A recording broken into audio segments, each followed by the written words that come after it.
Hey guys, it's Omer from MMOs.com, another quick news recap of all major MMO news, and an after the week ending May 25th, 2019. Yes, we're doing this a day earlier than usual, because I'll be away starting tomorrow until Wednesday, so no podcast either next week. Sorry about that, guys. I'll be in New Jersey for family stuff, which just came up, and I just got back into the US yesterday, actually, but I had to step out again, unfortunately, till Wednesday. Anyway, guys, it's episode number 201 of the recap, and the first of news this week comes from Elder Scrolls Online regarding its upcoming Elsewhere expansion, which actually started early access this last week for anyone who pre-ordered, which basically means the game is live right now. The early access period lasts for 2 weeks, and anyone can pre-order the game up until its release date on June 4th. If you want to start playing now, just pre-order it right now. You can get playing right away. Elsewhere features an entirely new zone, new quests, story, a new playable class, Necromancer, new item sets, and much more. The game is averaging over 16,500 players on any given time on Steam alone, so it remains one of the more popular MMORPGs here in the West.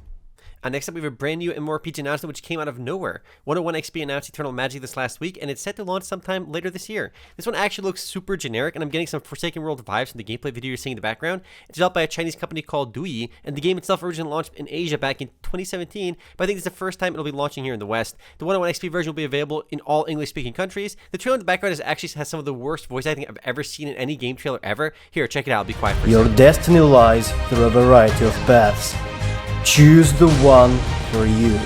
So yeah, that's not going to go anywhere, but if you want to try a random Chinese developed MMORPG, Eternal Magic Boys is launching soon. Here, you can check out the super useful timeline that they've released on their website. I'm not kidding, guys. This useless timeline is actually on their official website. It'll be launching soon. Anyway, moving right along, Dauntless finally launched on the Epic Games Store this last week, as well as on the PS4 and Xbox One, with all versions of the game supporting cross-platform play, which is an impressive accomplishment because Sony usually doesn't play ball with a lot of these cross-platform plays, so good for them. Dauntless also announced that they hit 4 million players since launch, with 500,000 of those players being added within 24 hours of launching on the Epic Game and console stores. If you never tried Dauntless and like Monster Hunter, it's worth checking out because it's the only free-to-play Monster Hunter-esque online game. Up next, Conqueror's Blade, the free-to-play medieval combat MMO from MMOs.com, is launching an open beta test on June 4th, which, as you all know, is basically the same thing as release. Anyone who buys the game's Founders Pack can start playing even sooner on May 28th. The game features 10 different classes and offers 15 vs 15 siege battles, along with vast open-world areas that players can actually conquer on a map.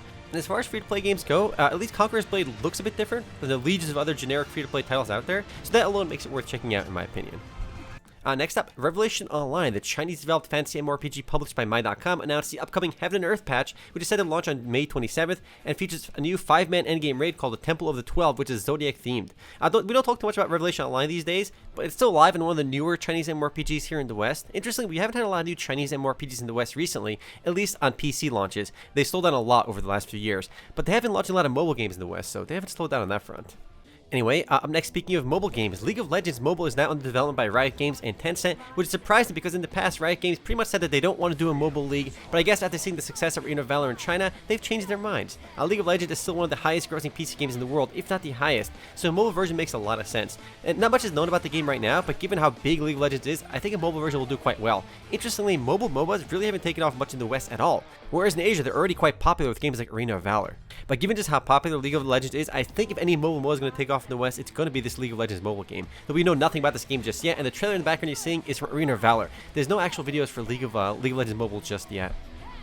Up next, the Viking-themed action RPG Rune 2 is launching exclusively on the Epic Games Store later this summer and is a sequel to the year 2000 game Rune. While not exactly an MMO, the game will feature open-world events and some persistent elements. Perhaps it'll be a bit more MMO than I thought because the website actually says, describes the game as an open-world sandbox game. Nowhere on the business model just yet, but I suspect it'll be buy-to-play. The core gameplay looks pretty cool. It looks more like a Chivalry or in those arena fighting games, but I was hoping the game would be free-to-play, but I'm pretty sure it's going to be buy-to-play. Next up, Torchlight Frontiers. The Torchlight MMO is making progress towards release as the game launched Update 6 this last week, which revamps the game's leveling system. Perfect World Entertainment, the game's developer, says that the new leveling system is inspired by Diablo 2 and previous Torchlight games, so it'll play a lot more like Torchlight 1 and 2. Update 6 also increased the XP gain a bit, especially at lower levels. No word on when Torchlight Frontiers is launching just yet, but the game has been out in closed beta for some time, and given that it's playable right now, it's likely not too far away from a full release.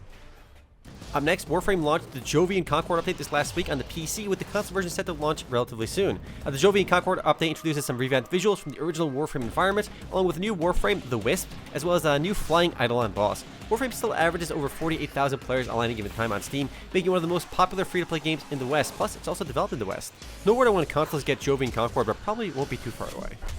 Next up, EVE Online is giving away free Invasion starter kits to anyone who starts playing the game on Steam. They're doing this in celebration of the game's upcoming expansion titled Invasion, which is set to launch on May 28th. These starter kits include 7 days of Omega Premium, free skill points, the Blood Raider costume, and more. So if you've never played EVE Online, the starter kits might give you a good reason to give it a try. And despite launching back in 2003, EVE Online remains incredibly popular today, and plus it's really one of the only sci-fi MMORPGs out there, though it is a bit more complex than other MMORPGs, just a heads up. Up next, Final Fantasy XIV revealed some new information about its upcoming Shadowbringers expansion this last week. In Live Letter 51, we learned that Fates will offer new rewards rather than just experience, which makes them worth doing. New side quests will make leveling ults a lot easier once they release the increased level cap of 80. New job quests will go up to level 80 for all existing jobs, and only up to 70 for the 2 new jobs, Dancer and Gunbreaker. They're also adding a new crafting and gathering quest, some new changes to the UI, and more. On the battle system side of things, there's a lot of stuff happening in Shadowbringers, namely some huge balance changes to all the class roles, and we also finally get to see the new Dancer class in action this last week, which is actually a ranged DPS class with some interesting buffs. There's actually so many little things they went over in the live letter, so definitely check out one of the summary videos out there, or just one of a list of changes. But there's a lot coming in Shadowbringers, which is set to launch into early access on June 28th, so I am hyped for that.